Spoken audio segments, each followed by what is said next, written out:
সকালে ঘুম থেকে উঠে দেখছি আমার হাজবেন্ড পোনা মাছ নিয়ে চলে এসেছে, বাটা পোনা মাছ। এবার আমাকে বললো ওটা কালো জিরে আর সরু সরু আলু কেটে মাছটা একটু হালকা হালকা ঝোল করবেন, তাই করবো।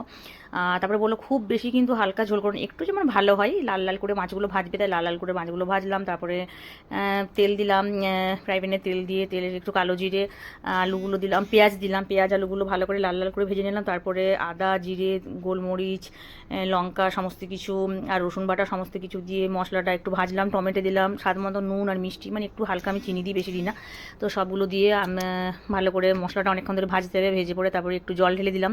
তারপরে বলছে আবার যে জল খুব বেশি জল দাও না, কেননা খেতে তো বেশি না, 2-3 জন আছে, 2 জন, মানে আমি তো ভাজা মাছ খাই।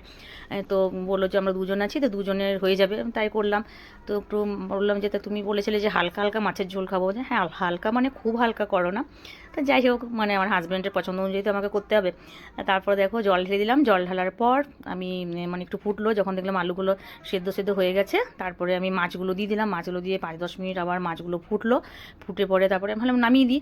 না, একটু তেল 5 ফোড়ন দিয়ে ছকে দেবে না, যেমন মা করতো, মানে মা মাছ রান্না করার পর মাছটা হয়ে যাওয়ার পর মাছের ঝোল হওয়ার পর একটু তেল 5 ফোড়ন দিয়ে ছকে দিল। তারপরে দেখো চোখে পরে আমি এটা নামালাম। আর আমার এই রেসিপিটা কেমন হয়েছে বলবে, আর তোমরা একটা কমেন্ট করবে তো, এটা কি আদৌ মানে হালকা হালকা ঝোল হয়েছে না রিচ হয়েছে। আমার রেসিপিটা কেমন হয়েছে প্লিজ জানিও। তোমরা এটা বাড়িতে বানাতে পারো। তো